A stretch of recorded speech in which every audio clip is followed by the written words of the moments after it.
नमस्कार, बागेश्वरी समाचारमा स्वागत छ। म सुमित्रा सुवेदी। सुरुमा मुख्य समाचारका शीर्षकहरू।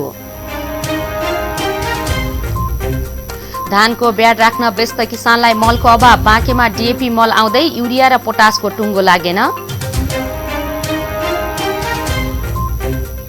बाँके र बर्दियामा पारस्परिक जवाबदेहिता परियोजनाको समीक्षा, स्थानीय सरकारलाई सुशासन मैत्री बनाउनमा मुख्य उपलब्धि। बाँके बर्दिया र कैलालीमा 5 वर्षमा बाघको आक्रमणबाट 30 जनाको मृत्यु, वन्यजन्तु र मानव बीचको द्वन्द्व घटाउन विज्ञहरूको सुझाव। र कर्णाली प्रदेश सरकारले 79-80 को नीति तथा कार्यक्रम पारित।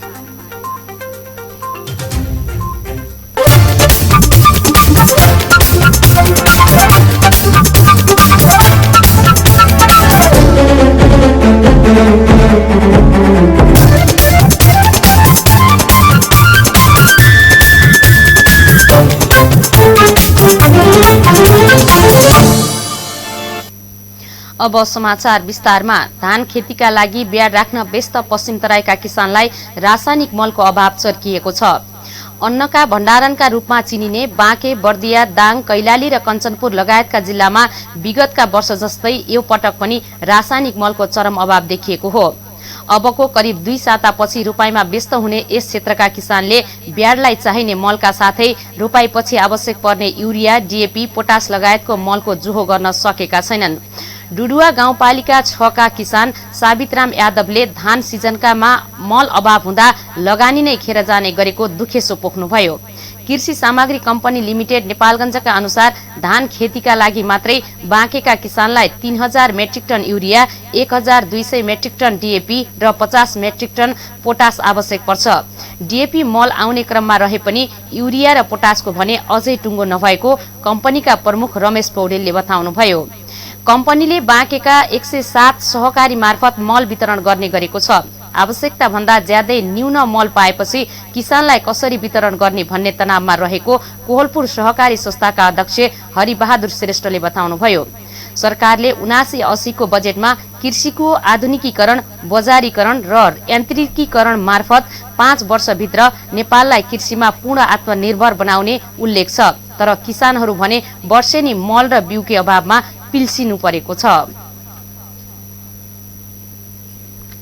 स्थानीय सरकारको काम कारबाही, नीति कानून निर्माण प्रक्रियामा सहयोग र सुशासन मैत्री पालिका बनाउनमा मुख्य उपलब्धि हासिल गरेको पाइएको छ।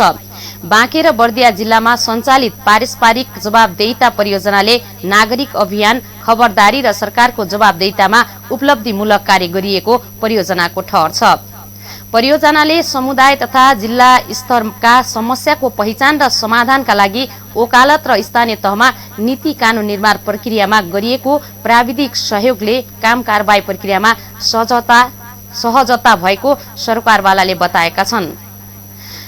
युएसआइडी एफएचआई 360 को सहयोगमा सूचना र मानव अधिकार अनुसन्धान केन्द्र नेपालगञ्जले बाँके र बर्दिया जिल्लामा सञ्चालन गरेको परियोजनाको नेपालगञ्जमा आयोजित परियोजना सम्पन्न बैठकका सहभागी सरकारवालाले 6 वर्षदेखि सञ्चालित परियोजनाले समुदायमा राम्रो उपलब्धि हासिल गरेको बताएका थिए।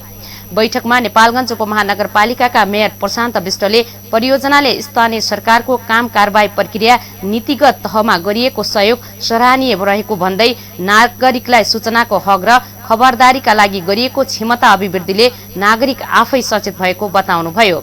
बैठकमा नेपालगञ्जका पूर्व उपमेयर उमा थापा मगरले यो परियोजनाले नेपालगञ्जमा सूचना प्रवृत्ति मैत्री, सुशासन मैत्री र नागरिक मैत्री उपमहानगरपालिका बनाउनमा उल्लेख भूमिका निर्वाह गरेको भन्दै उक्त सहयोगले अहिले नागरिक र सरकार बीचको सम्बन्ध समेत सुधार भएको बताउनुभयो।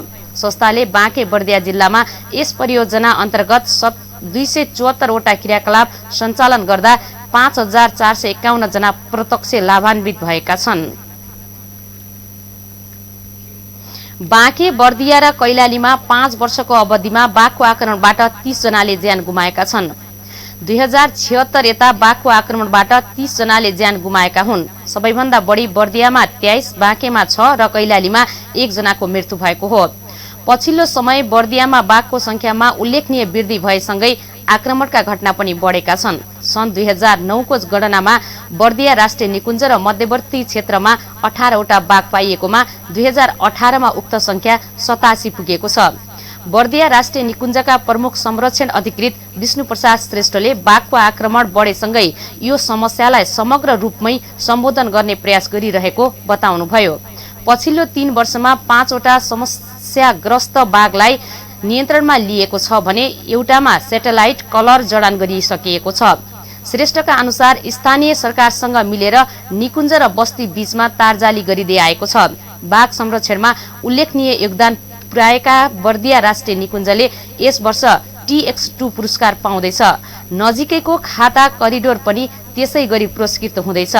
यस्ता उपलब्धिमा निकुञ्ज आसपासका जनताको जीवनको मूल्य जोडिएको छ।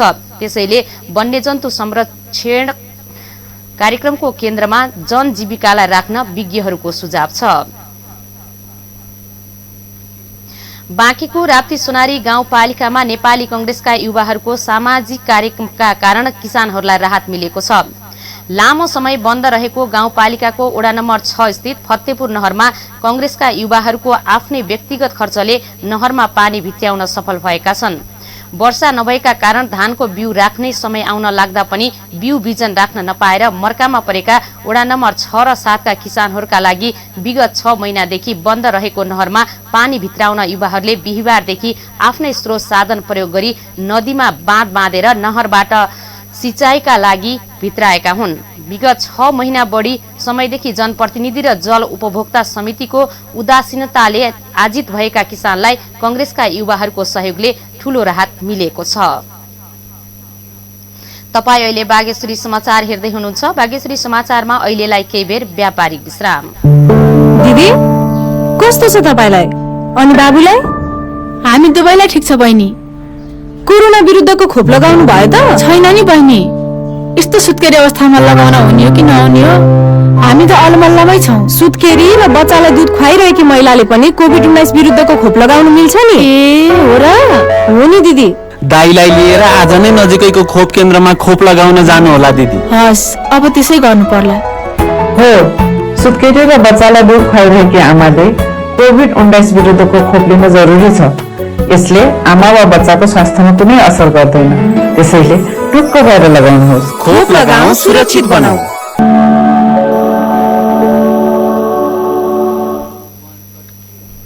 विश्रामपछि बागेश्वरी समाचारमा फेरि स्वागत छ। अब बाँकी खबर।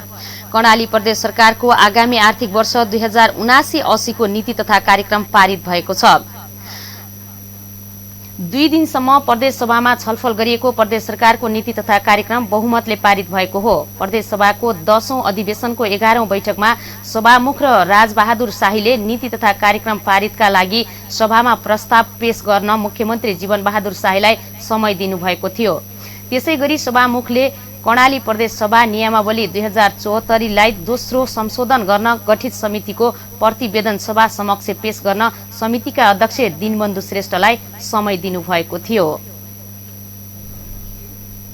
अछामको ढकारी गाउँपालिकाका अध्यक्ष र उपाध्यक्ष चढेको गाडी साँफे बगरमा दुर्घटना भएको छ। गाउँपालिकाको बा 2 3765 नम्बरको सरकारी गाडी साँफे बगर नगरपालिका 4 स्थित सड़कमा दुर्घटना भएको प्रहरीले जनाएको छ। दुर्घटनामा गाउँपालिकाका उपाध्यक्ष नेत्रकला देवी शाही र गाडी चालक ढकारीकै 43 वर्षीय लली नेपाली सामान्य घाइते भएका र दुवै जनाको बैलपाटा अस्पतालमा उपचार भइरहेको अछामका प्रमुख जिल्ला अधिकारी विश्वराज मरासिनीले जानकारी दिनुभयो। उहाँका अनुसार गाउँपालिकाका अध्यक्ष प्रकाश साउदलाई भने कुनै चोट लागेको छैन। त्यस्तै गाडीमा गाउँपालिकाका उपाध्यक्ष शाहीको 1 वर्षीय छोरा बच्चा हेरालु 34 वर्षीय वीरेन्द्र शाही, चौरपाटी गाउँपालिकाकी उपाध्यक्ष सरुदेवी खड्का र उहाँकी छोरी 20 वर्षीय वर्षा खड्का रहनु भएको थियो। उहाँहरूलाई चोटपटक भने नलागेको प्रमुख जिल्ला अधिकारी मरासिनीले बताउनुभयो। गाडी शनिबार बिहान 4 बजे दुर्घटनामा भएको हो। दाङमा जल उत्पन्न प्रकोपबाट हुन सक्ने जोखिम न्यूनीकरणका लागि तयारी थालिएको छ। यस वर्ष नदीजन्य विपदबाट अनपेक्षित रूपमा विपद निम्तिने मौसम विदुको आकलन भएसँगै राप्ती नदीको तटीय क्षेत्रमा नेपाली सेनाले जोखिम न्यूनीकरणको अभ्यास गरेको हो। राप्ती नदी तटीय क्षेत्र आसपासका बस्ती डुबान र कटानको उच्च जोखिममा रहेकोले उक्त क्षेत्रका स्थानीय बासिन्दाको जोखिम न्यूनीकरण गर्न नमूना अभ्यास गरिएको नेपाली सेना रणसिंह दल गण दाङका प्रमुख सेनानी रविन्द्र महर्जनले जानकारी दिनुभयो। हरेक वर्ष नदीमा आउने बाढीका कारण हजारौं मानिसहरू बाढीमा फस्दै आएको र बाढीका कारण लाखौंको धनजनको क्षति बेहोर्नु परेको छ। यस वर्ष पनि वर्षातको मौसमलाई मध्यनजर गर्दै जिल्लामा जलजन्य विपदका घटनासँग जुझ्न र बाढीमा फँसेकाहरूको उद्धार गर्नका लागि नेपाली सेनाले प्रत्येक वर्ष झैं यस वर्ष पनि नमूना अभ्यास गरेको प्रमुख सेनानी महर्जनले बताउनुभयो। नेपाली सेना रणसिंह दल गण अर्जुन खोलाले राप्ती नदीमा नमूना अभ्यास गर्दै बाढीबाट हुन सक्ने जोखिम न्यूनीकरणको तयारी थालेको प्रमुख सेनानी महर्जनको भनाइ छ। यिनै खबरसँगै हामी बागेश्वरी समाचारको अन्तमा आएका छौं। बिदा माग्नु अघि मुख्य खबरका शीर्षकहरू फेरि एकपटक। धानको ब्याड राख्न व्यस्त किसानलाई मलको अभाव, बाँकेमा डीएपी मल आउँदै युरिया र पोटासको टुङ्गो लागेन। बाँके र बर्दियामा पारस्परिक जवाबदेहिता परियोजनाको समीक्षा, स्थानीय सरकारलाई सुशासन मैत्री बनाउनमा मुख्य उपलब्धि। बाँके बर्दिया र कैलालीमा 5 वर्षमा बाघको आक्रमणबाट 30 जनाको मृत्यु, वन्यजन्तु र मानव बीचको द्वन्द्व घटाउन विज्ञहरूको सुझाव। र कर्णाली प्रदेश सरकारको 1980 को नीति तथा कार्यक्रम पारित। हस्त अहिलेलाई बागेश्वरी समाचार सकियो। सुमित्रा सुवेदीलाई बिदा दिनुहोस्। बागेश्वरी टेलिभिजन हेर्दै गर्नुहोला। नमस्कार।